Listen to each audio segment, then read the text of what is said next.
Well, we have engineered this panel so we can sit down after, for us, it's 5 days. Yeah, it's been a long time. We've been here for 5 days. We kicked off CXO Friday, all-day meeting Saturday, and then coming right into MRC. And I wanted to sit down with Ryan. Up until recently, we have never met. Right. But as a result of the work and writings I've been doing with CDP, your organization has started to move down that path. Mm-hmm. And I've been really impressed when I talk to people. They're like, yeah, you got to talk to the Rohrman team. And I'm like, why? It's like, great leadership. And, you know, I don't hear that often. Mm. And so I wanted to sit down with you. Because not just for the people that are here, but the people who will watch this interview in the future, there's a lot of opportunities, but without the right vision, without the right leadership, and the ability to iterate quickly, I don't think the automotive industry is going to move forward as fast as I'd like. And I'm impatient. I don't know about you. I am too. Okay, good. So when I did a little research, on the Rohrman Automotive Group. Man, I was fascinated, obviously, personalities and funny moments and crazy moments. So for someone who's not familiar with the legacy that has been built, how did your family get started in automotive, and how has that snapshot looked over the last 2 generations? Yeah, so my grandfather, Bob Rohrman, started it, and he was the second youngest of 11 kids. His dad passed away when he was 17 years old, so hard lifestyle, and so barely got through high school. He was working at Brown Rubber and the night shift while trying to get to school still during the day. And then he was drafted, so he served in the Army for a while.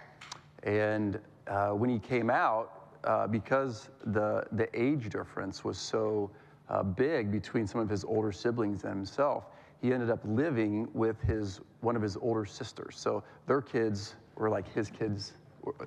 Their kids were his age, you know. Got it. So, and at the time, that would be his sister's husband was selling cars at a used car lot in Lafayette, Indiana. And he goes, Bob, what are you going to do? I mean, you can live in our house, but you have to work, you know. And he goes, oh, I want to sell cars. And so he went downtown Lafayette and he got a job at Pittman Ford. And that was in the late 50s, and he absolutely loved it. And so he worked his way up, and he ended up being the general manager of an Etzel store for a little bit before he went out. Short-lived. Short-lived, okay. Yes. Before he went out on his own. And so in 1963, my grandfather started his first used car lot, gravel lot. And, you know, he was if anyone, there's some folks in here know my grandfather or knew my grandfather. He passed away in 2020. And he had a larger-than-life personality. If he was in this room and he laughed, everyone would look at, be like, "What is going? He's a loud person. What is so funny that this belly laugh is, you know?" And it was contagious. Like he would tell most corny jokes, but everyone thought they were hilarious because they were. Not because the joke was funny, but because the person telling the joke was absolutely hilarious.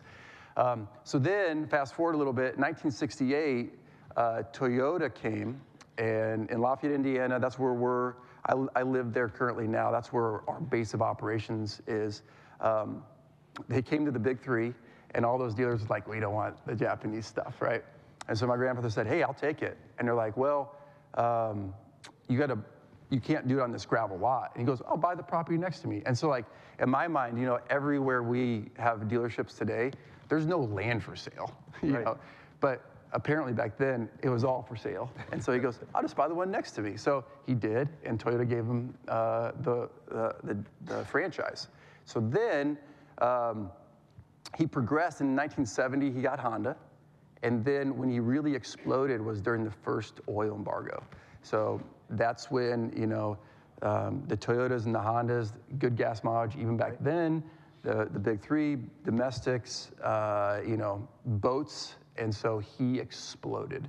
And so from 1970 really to really the early 80s, he grew in Indiana in a big way. So by the end of the 70s, he was probably around like 10 or 12 stores by that time. But then his big opportunity was in 1983, and that's when we moved into the Chicago market. And so he got the Honda Point, that's still our flagship store today. And it's kind of a funny story because he was part of the TDA with Toyota, and they met up in Chicago, and he went to this village called Schaumburg, and if you guys are familiar with Chicago suburbs, it used to be the second largest suburb in Chicago. It's probably like number 2, number 3 now. There was no Honda store there, so he called, you know, the rep situation was way different than it is today. You'd just call right to California and you'd talk to VP or whoever, and he goes, hold on, Bob, let me check. And yep, that's an open point. You want it? And he said, yeah. He goes, okay. The very next day, he called my grandfather back. He goes, who did you tell? And he's like, I didn't tell anyone. He goes, why? He goes, I had 23 inquiries on the Schaumburg Point since our conversation. And you know, my grandfather was a small town dealer at that time, and he's like, man, I'm not gonna get this thing. He goes, give me 2 weeks, and I'll call you back. So 2 weeks goes by. He goes, Bob, I hope you want this thing, because I just told 23 dealers why they can't have that open point. Wow. So that was his really big explosion. So he was in bold. Chicago. He was bold, yeah, and he was tenacious. You know, like I'll tell another story about that later, but he did not like losing. He was a competitor, and he was so likable at the same time that he got what he wanted a lot of times. So let's fast forward just for a moment. I was watching LinkedIn, and what was the year the first Honda store was? 1970 was Lafayette Honda, and then 84 was Schaumburg Honda. So recently you opened the largest Honda store. Now, is that in the US or in the world? Well, there's a little asterisk on that. We're still waiting for Guinness Book of World Records? Well, we're waiting for confirmation. So we built a large Honda store in Schaumburg, and so the store he built we opened in 1985. So I actually ran that store from 2009 to 2015. I was the general manager of Schaumburg Honda. The facility that we were in until 6 weeks ago was the same facility he built in 1984. So it was a long time coming, but we just had our grand opening. It's on the slide there, but it's around 180,000 square feet facility, and it is beautiful. I mean, So Ryan, I consider you part of a new generation. Yeah. You've been exposed to efficiency in retail, and when I saw that, I was like, what motivated Ryan to build the biggest when, you know, there's conversations of... That's a good question. You know, you go to Europe, and Europe's a mess, but I'm just saying in general, you know, a couple OEMs tried to move to the agency model. Mm-hmm. They put one of each car in the showroom, and they've said, look, you just come in, this is the model, and we'll deliver it to you. And here we are in 2024. Economic climate is changing. We don't know the EV threat. We have China and BYD maybe coming in, and you build, I'm not going to ask how much it costs, but an expensive palace. It was. Tell me why. So, you know, I've had 2 other people ask me that question, and the best way I can answer it is that store. So my grandfather loved Schaumburg Honda. You got to know that. Like, he loved Toyota and he loved Honda because he always said that those are the brands that gave him his break, right?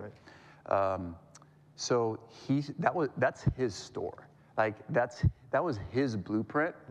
I just got to finish it. So if I did it again, I would not do that. It is because it really, when I talk to other people about building facilities, like right now, I think I have 11 projects going on right now in just facility builds. But you don't need a mausoleum because so much of the consumer experience does not need to happen inside of a store. Right. It happens, I mean, we've talked about that for 5 days. But he started that. And so I finished to it. honor him and his legacy, it made sense. It did. Yeah. So, as a leader in an organization that someone else started, he was a bigger than life person. He was. Yeah. Let's talk about two things. What was easy, now being, this would be third generation, right? Yeah. What was easy about taking, control of his legacy, and what was hard? So I think where I'd start with that is, I think everyone's heard of this concept of man, mission, legacy, right? And so my grandfather, he was the man. And, even if you're you've been in the Midwest, Chicago, Indiana, Indianapolis, for the last 20 years, you've seen his commercials. Like, I can't tell you how many times, I got so many odd stories about this.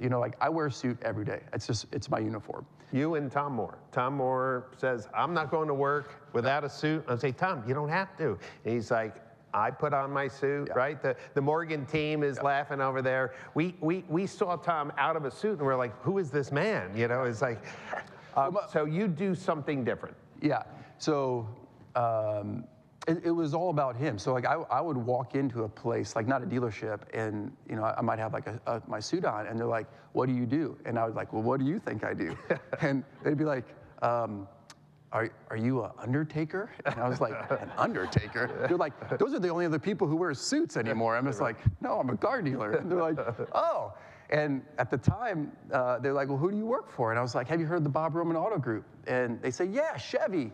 And I was like, no, we've never had a Chevy store.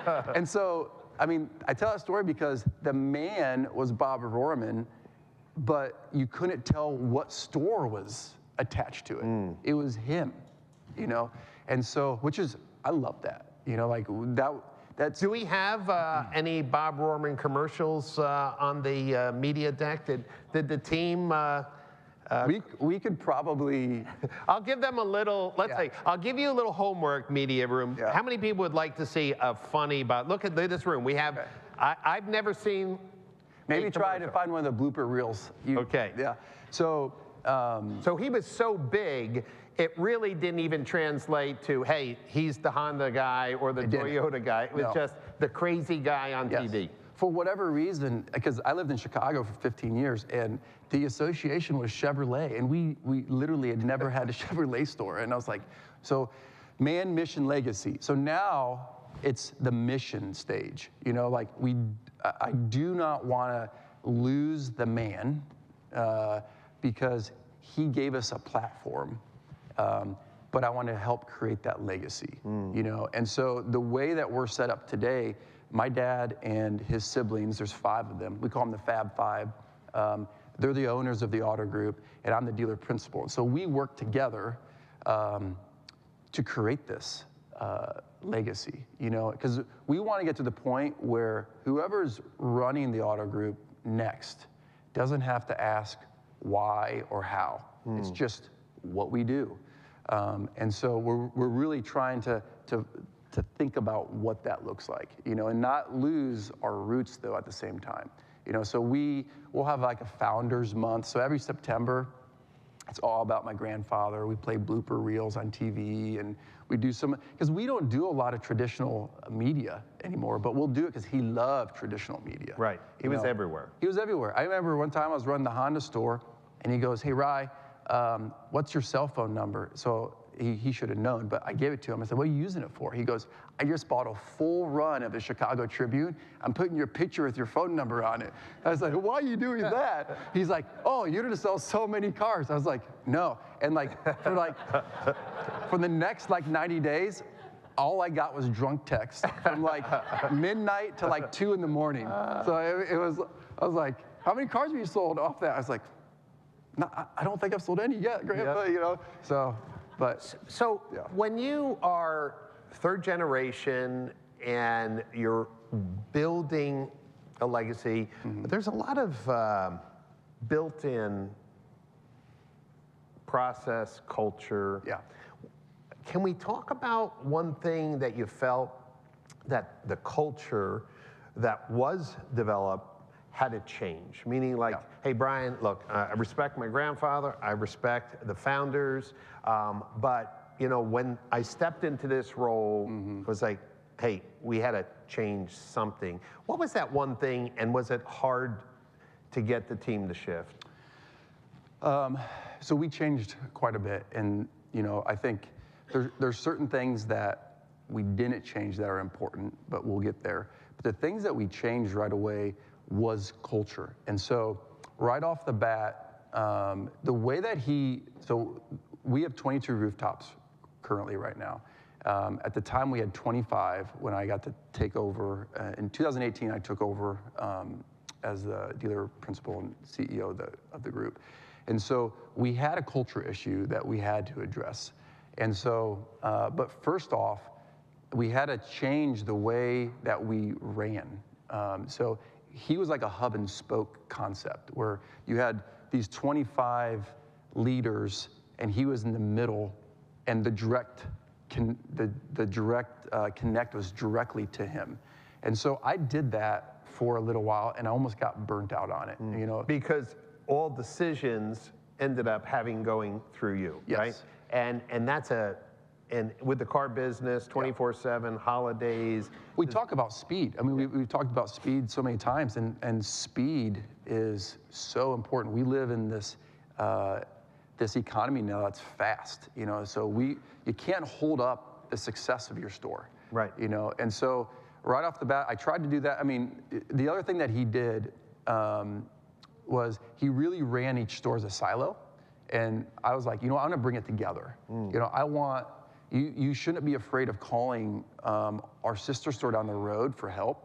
And so we brought everyone in and we started meeting and stuff together, but then I realized I needed another layer. And so probably over, I don't know, an 18-month period, I added this additional layer in, which was, we grew so much, and this is before COVID, we grew so much so fast, and my expenses went up substantially, but we outgrew it like overnight, just because one person cannot be everything. Amen. You know? Amen. And so, and I see this, so you moved to regional directors, yeah. and each having a group of stores. That's right. And so how many stores are in the auto group right now? We have 22 rooftops. And how many regional directors? We have 2 directors of operations, so one in Illinois and one in Indiana, and then they have director teams and fixed ops below them. And then we have some unique positions, like Jeremy, he's been up on the stage a couple times. Like his role, we created that out of a necessity and a need. Like I forget his title sometimes because he's like the MacGyver in the store. Like right. he's our tool and implementation director, but that's a terrible job title because he does so much more for us than that. You know, so as we expanded and as we needed that, you know, that we needed to innovate in terms of how we operate and how we manage our regions and our stores.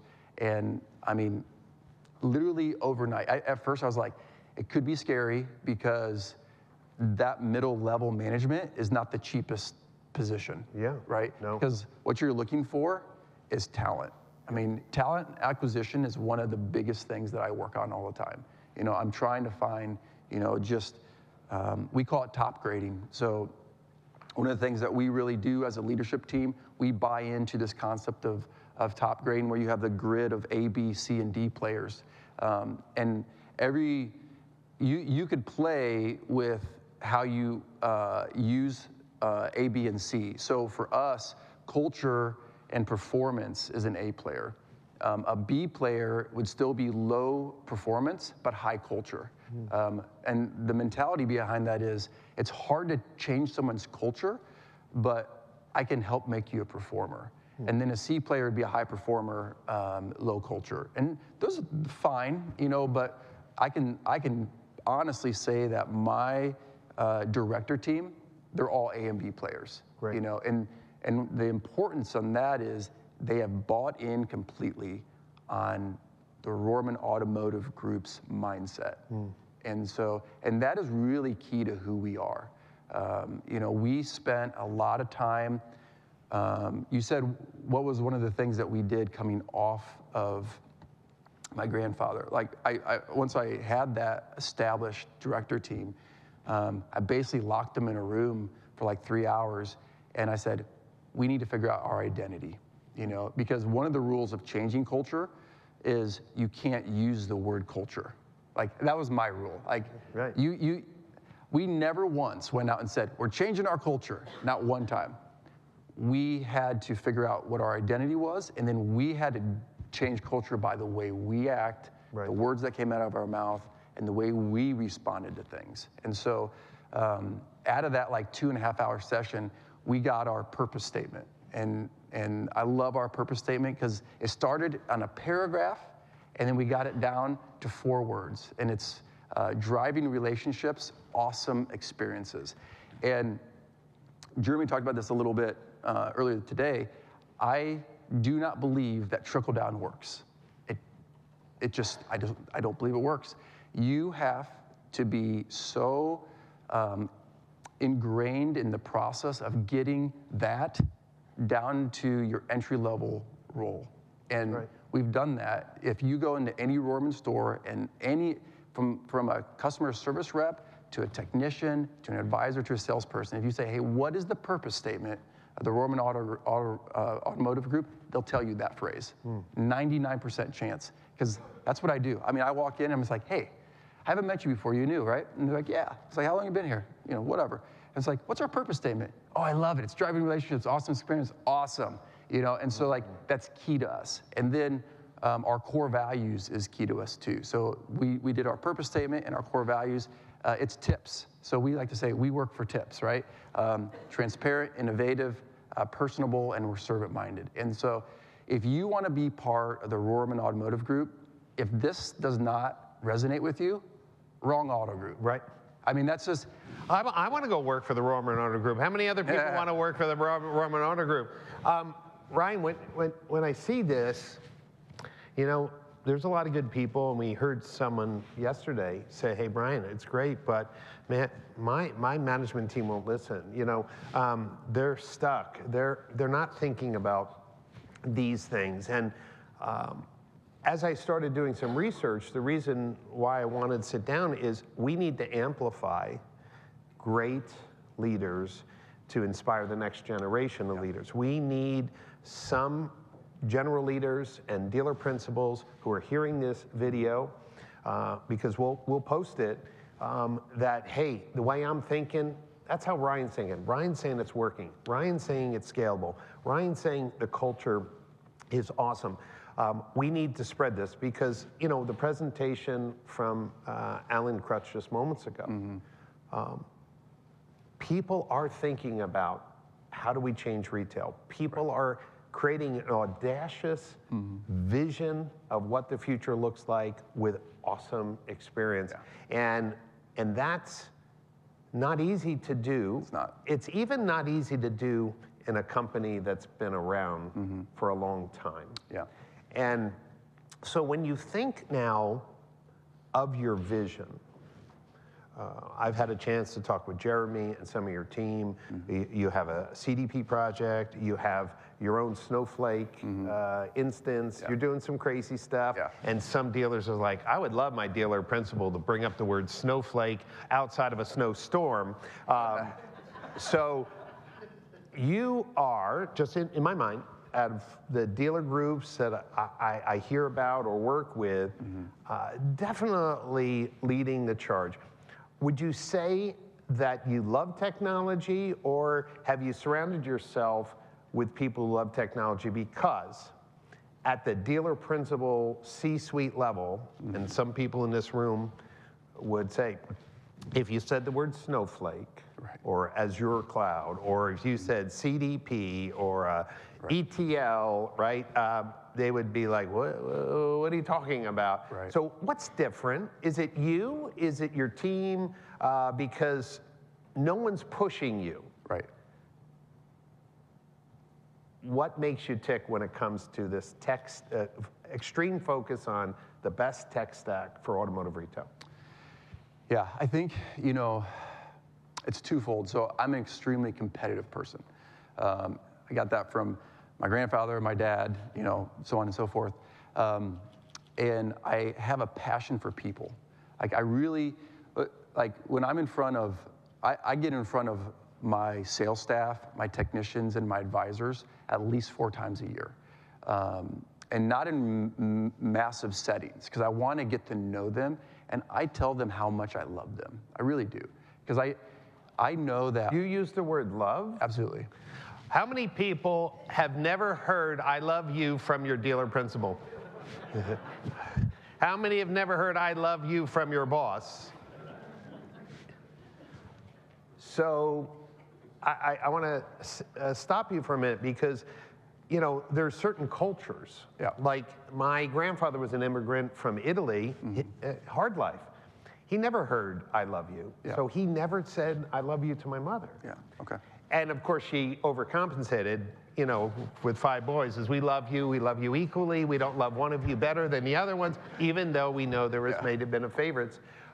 I love that because we all want to feel love. We all want to be part of a winning team, a family. That's really important. So you meet with them to get to know them, and it's not just for PR. No.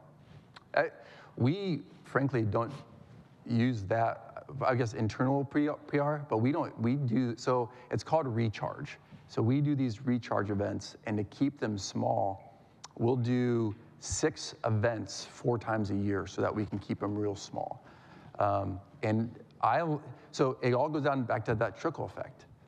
It gives me a chance to talk with my staff and let them know what they're doing. I told them we're doing a CDP. You know, like I walked them through at a high level, so I didn't lose. Like some of them just could care less. I get that, but I wanted to say this is exciting because this is what it's going to do to you for your business. Like even down to I tell the sales staff. You know, when I was trained in the automotive business, my grandfather told me I ran a fairly large store. We sold about 400 to 500 cars a month. He goes, well, you need 50 salespeople if you're going to do 500 cars a month. I was like, well, why is that? He's like, because 10-car average. And so, like, I disagree with that. At a 10-car average, the cost of living today, my sales staff will not be able to survive. And so, it also makes my turnover better because my goal is 15. I want a 15-car average because they're going to make enough money where they're going to be happy and they're going to enjoy what they do. You know, I think a lot of times when you have like that purpose statement that we have, it's twofold. It needs to be true to my customer base, also driving relationships, awesome experiences. It needs to be true to my staff as well.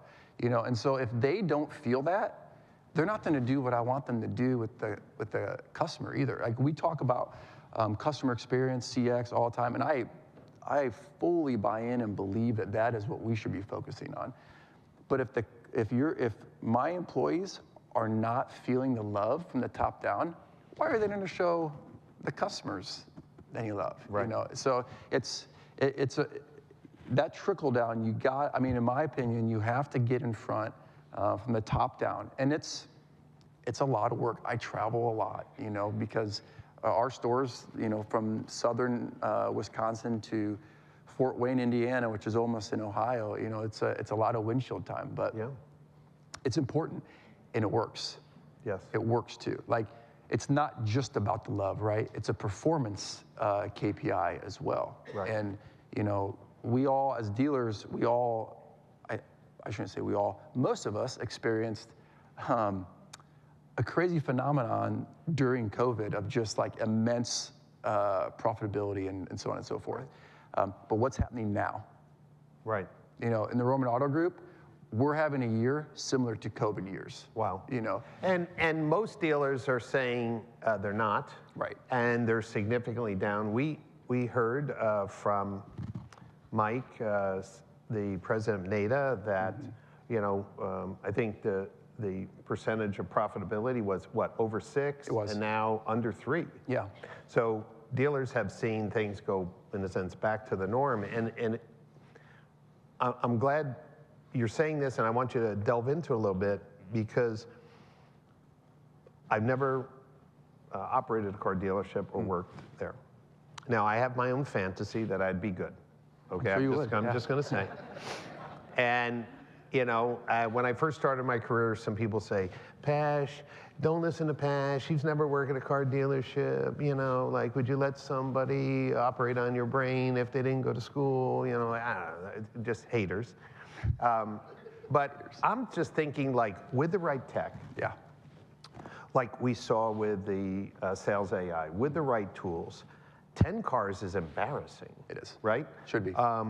And I'm thinking about with abandoned shopper retrieval, customer identification, this idea of closing 15% of the leads. Like, to me, I'm waiting to see, hey, we're consistently between 20 and 25%. That would be my brain. Like, you can't force everyone to buy from you. Yeah. But our bar has been set so low. And my thought process, with the right tools, with the right leadership, with the right training, who's going to come up and say, in this economy, we're crushing it, we're extremely profitable because we've erased all barriers with better training, with better tech, with seamless integrations. So when you look over the next 2 or 3 years, do you believe, and I think Jeremy said, well north of 15, okay, do you think that as a group, you could be on your internet leads, those people who raise their hand, you could be in the 20, 25% consistently? For sure. We're already there in some of our stores. And here's why, though. Not all internet leads are equal. I mean, we have Preach it. We have to realize that. You know, and this is where, like, there could be pushback on this, all right? But if you are of the mindset that you think you need every third-party lead provider because you need more leads, I would just put so many holes in that statement. Right. Down to the point of, like, do you need third-party lead providers? You only think you do because your website's not providing you enough. If your website provided you enough leads, more than enough to hit all your dreams and aspirations, would you still go and pay for third-party lead providers? I mean, frankly, I wouldn't. And that, I think, as a dealer body, we have to realize, like, CDP is going to make that a possibility. That's right.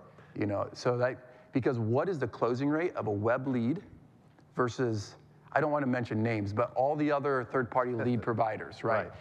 Like, it's not even a comparison. You know, like, I guarantee you there's dealers in the room right now, if we pulled your stats up, you're closing north of 20% on your website-driven leads, but you're closing 5 and 6% or 7, and if you're really good, maybe 10% on some of these third-party lead providers. What if I told you that in the last 8 months, 8 months ago, 25% of my total lead count was from my website?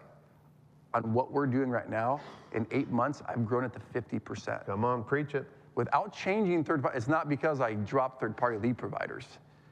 It's because I've increased, and I shouldn't say we have increased the traffic to our website so dramatically, and our true CDP is not even firing yet. Right. It's just, it's our partnership with Outsell and Impel and, like, these kind of companies, and data. I mean, I feel like we've talked a lot about this, but if you are marketing to dirty data, I mean, let's say that, you know, a dealer in the room, I don't get it, I don't want to do it, fine.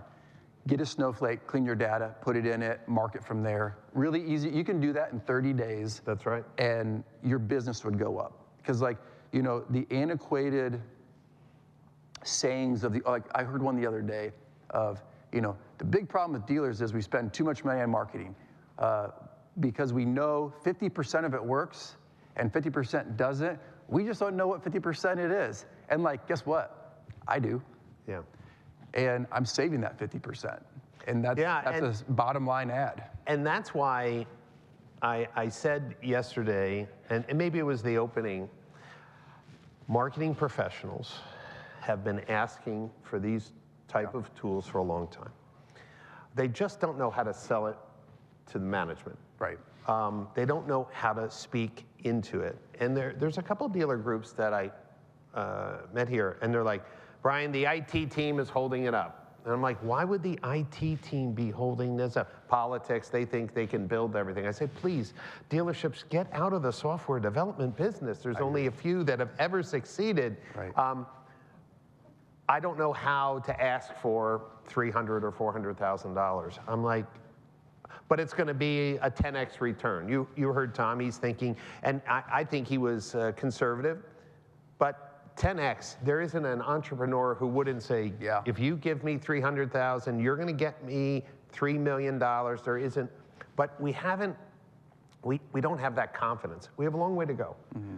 And what I'm hoping, and part of this discussion, is that we need more Ryan Rohrmans leading organizations with a clear mission, with a clear vision, with the boldness to build the ultimate tech stack and share some of those results, because not everyone has those elements to make it happen. Right. You know, Tom Moore was up here on the stage and we were sharing some things, and he says, Brian, I'm not really worried about competitors.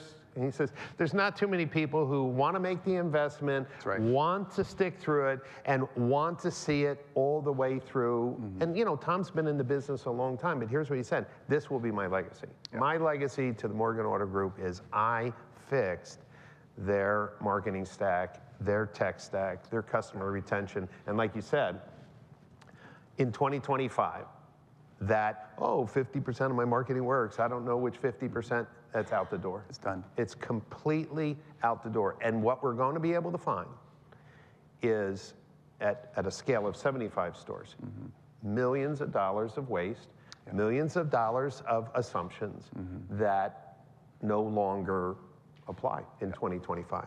Ryan, and we are going to take some time. We have some Bob Rohrman commercials, right? I haven't forgot that. Okay.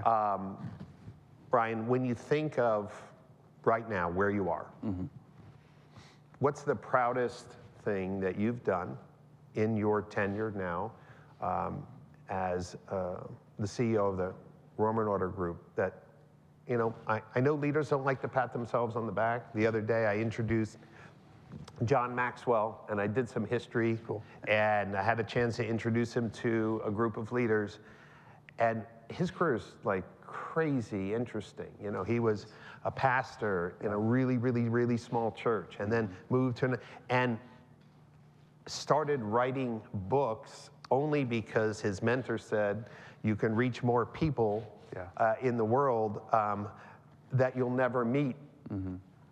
And now he's written over 100 books, but his start was nothing more than taking a bold step. That's cool. Surrounding himself with people who believed in him, and then being bold and audacious. When you look at yourself today, what's something you're like, Brian, I don't take credit for my team's done a great job, but I'm really proud about one thing. What would it be?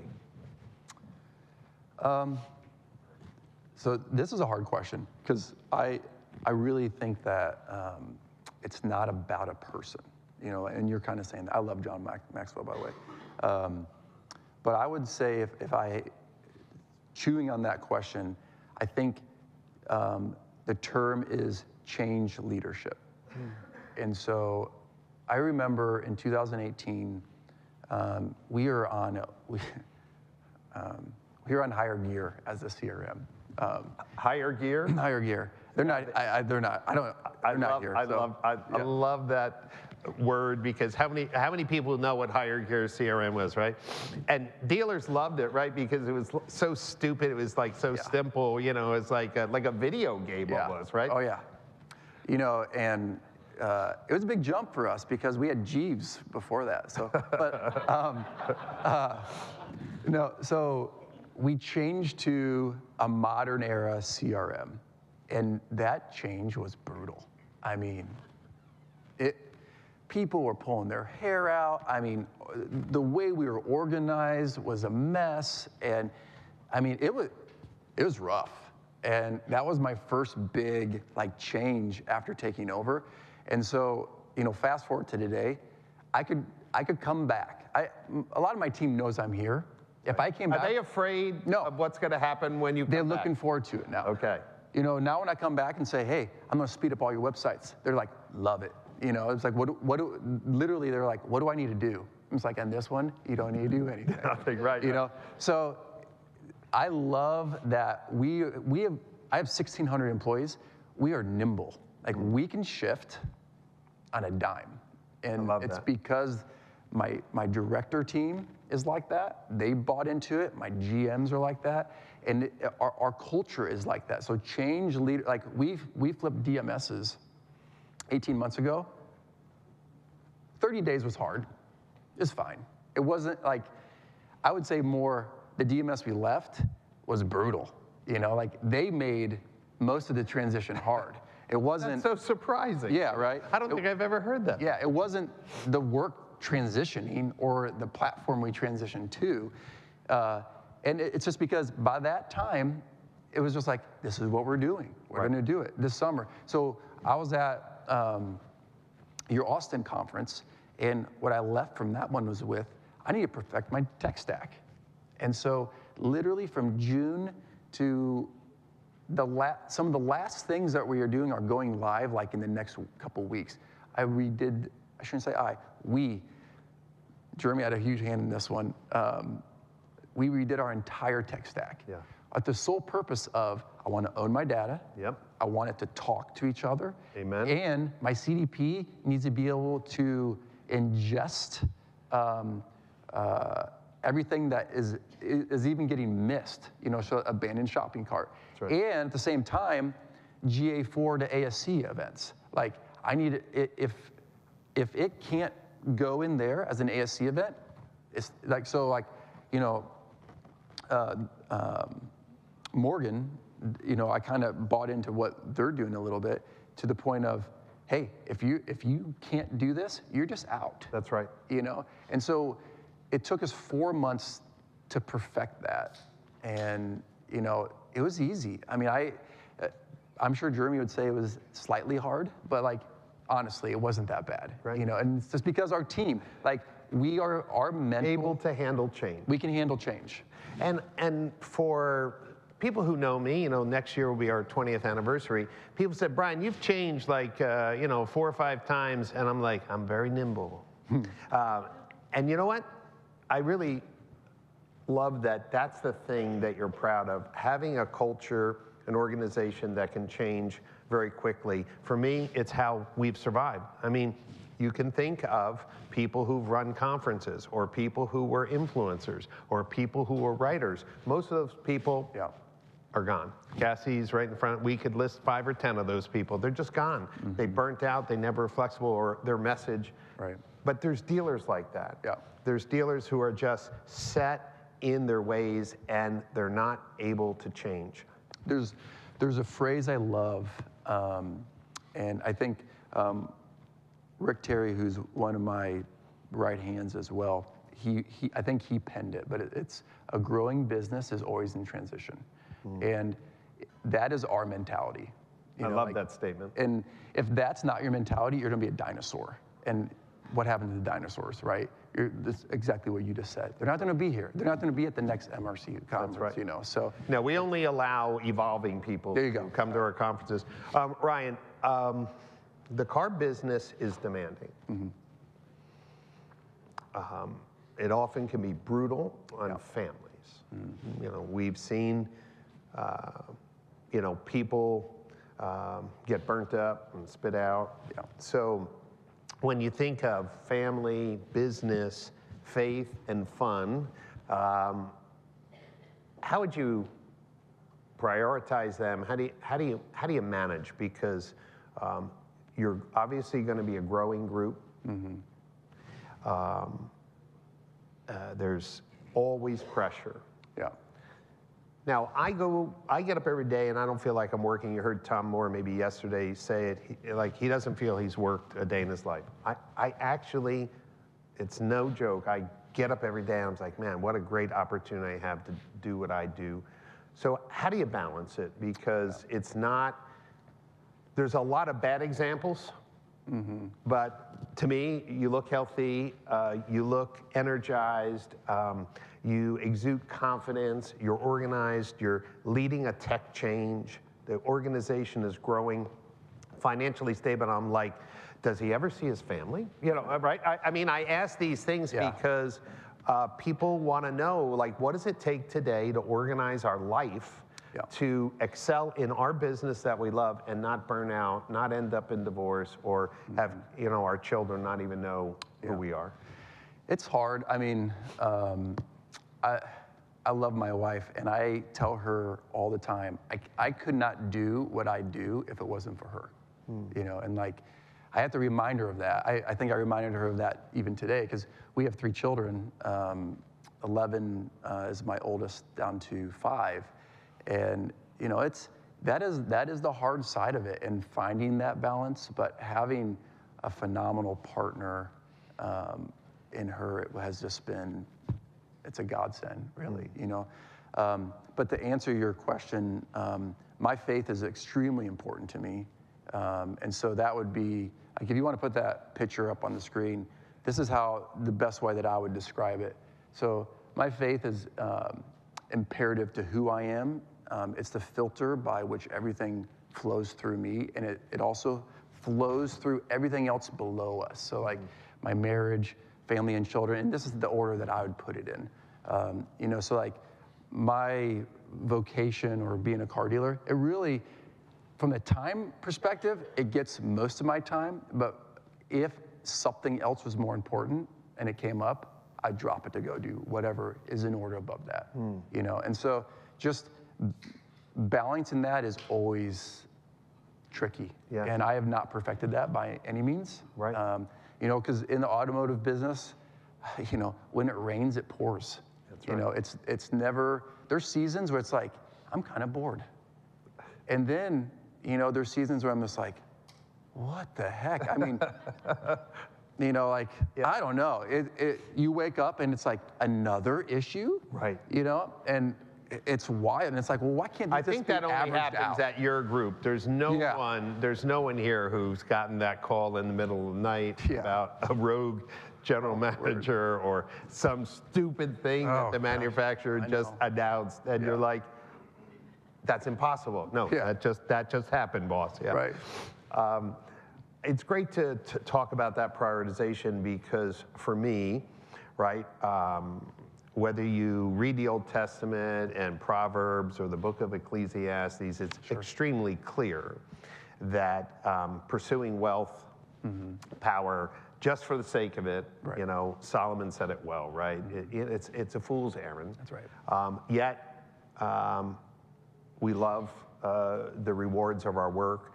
I feel like you, your pyramid is very aligned with my pyramid, and it's not perfect. No. Right? We're never perfect, but I really hope that people who are watching this video, and those of you here in the audience, are inspired to think about when you get a clear idea of your identity, and your identity is not determined by people, politics, or culture. When you have a clear idea of your identity, that guides your priorities. Those priorities guide your choices, and those choices, if aligned right, can create great outcomes. Doesn't mean life isn't hard, doesn't mean that life isn't filled with challenges, but to me, like, I want to be with people who are thinking bold, audacious thoughts. I want people who are saying, I want to be 30, 40% closer. I'm like, I'm with you, I'll go down that road. I don't know how we'll get there, but let's try. I want people who are saying the car culture can be different, like Alan was talking about. The experience can be different. Nothing's impossible if a 30-year-old, 10th grade boy, 16 years, accomplishes an impossible feat. And I love how Alan said it was like the right tech, the right people, the right support, the right planning. That's what the Rohrman organization sounds like. And if this young man's success with that team, I'm really excited about what the future looks like for the Rohrman Group. And that's a great time to take a look on how it started.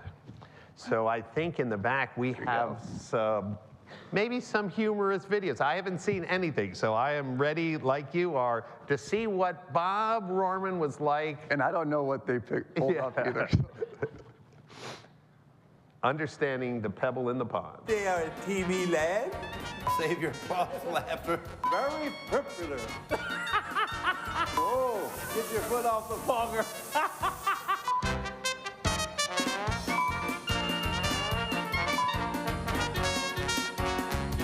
Okay, here we go with another ho-ho. There's only one Bob Rohrman.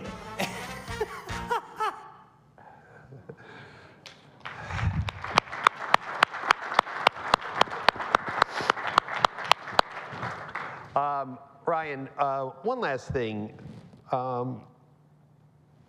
You are embarking on this CDP journey.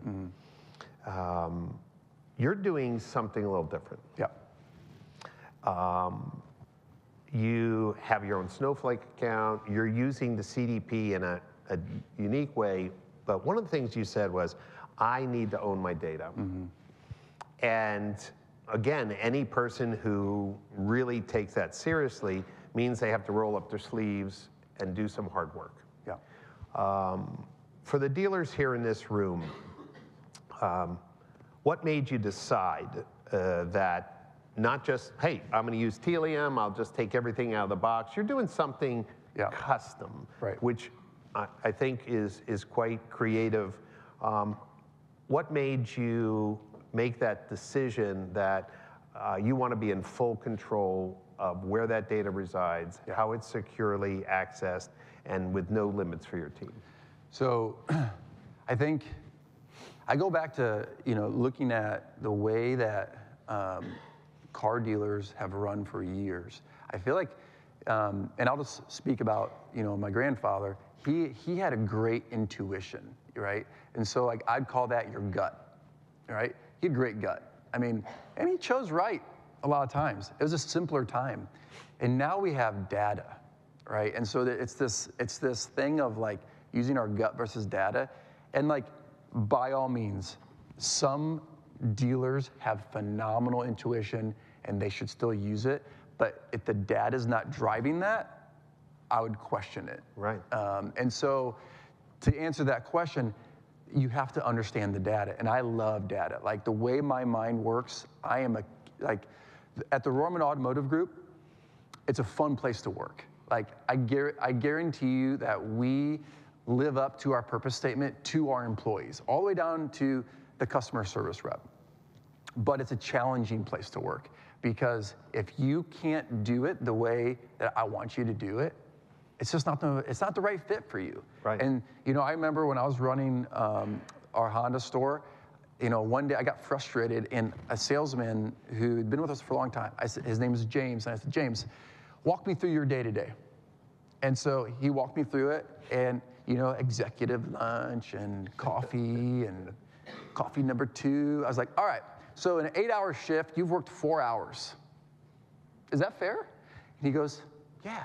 I said, could I get you, I don't want you to work 100%. I don't want you to work all 8 hours.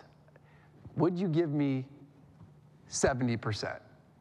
And he goes, I think I could do that. I was like, great. What are you going to do with that 70%? And so like, I started managing my team like that, where basically like, hey, I don't care if you guys take a 2-hour lunch break, and I don't care if you leave to go do this or this, but can you give me 70 to 80% of your day, right? So I think that is what it looks like today. Like that's what it has to look like today.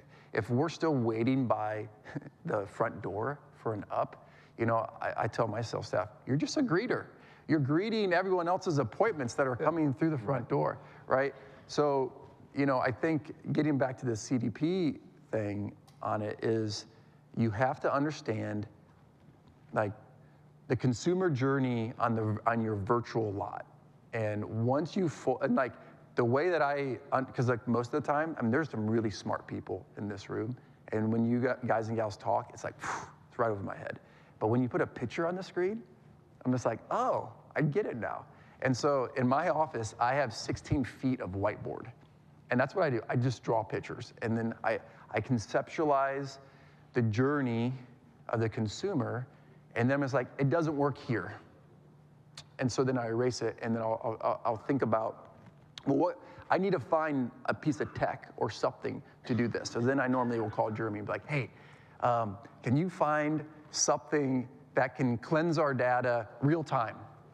And he's like, oh, I'll look, you know?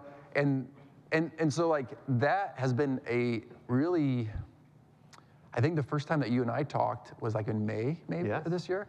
And so you put us down a phenomenal pathway of understanding. And then, you know, so fast forward to today, I think that I've found our solution to it. And I see the diagram here. I'm excited to see that growth because this blueprint, which I recently saw, because you know we don't you know chat about all these little details. I was like, let me process that. Let me think about it. Let me think. Oh, that's pretty brilliant, right? Because what you'll find out, a CDP doesn't meet all the data needs, reporting needs, analytics needs, attribution needs, right? It's there, I think a year from now, we're going to see analytics, like CDP analytics and CDP reporting concepts come out. And by having that in that Snowflake account, you'll have no limitations of using the world's best data tools, analytics tools, attribution tools to figure it out. Snowflake is a neat, it's a data lake is really what it is. And there's other ones out there. But, you know, we talked about being nimble. That is what it lets you do. Like, it's extremely inexpensive, number one. So you have this single source of truth. And for us, it's Snowflake. And inside the Snowflake, they have something called a marketplace. And the marketplace, it's wild. You search something, and it just pops. And these are all Fortune 500 companies. Like, it's not, that's been a really fun experience for me, is like, so we partnered with Telium, who's an awesome partner for our CDP. They're not really, I hope they don't get upset for me, they're not really automotive. They can do anything, you know? And so we might be their third or fourth, I don't know, automotive platform. Maybe they have more than that, but they have a ton of customers globally, you know. And so Snowflake, same thing. I don't know how many dealers have Snowflakes, but I mean, my word, I mean. No, I mean, it has a whole marketplace of all data connectors, data services, analytics reports. And the reason why I wanted to sit down with you is like, this is what we need. We need more leaders thinking out of the box, learning what's happening outside of automotive to truly transform outcomes in automotive retail. You know, Ryan, I want to thank you for your time, first of all. I want to thank you for your team who's come out and invested in MRC. But more importantly, what I'm excited about is next year.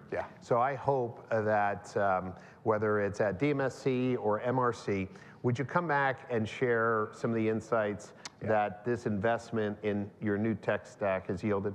Absolutely. I was thinking about that today, that the next one of these conferences, a really fun conversation because right now we're talking about setting up, building, the tech behind it. It's going to be like, but does it work? And like, it's already working, but it's not even on fully yet. So that conversation in like 6 months, 8 months or whatever is going to be super fun. I'll hold you to it. Would you please give a round of applause for Ryan Rohrman?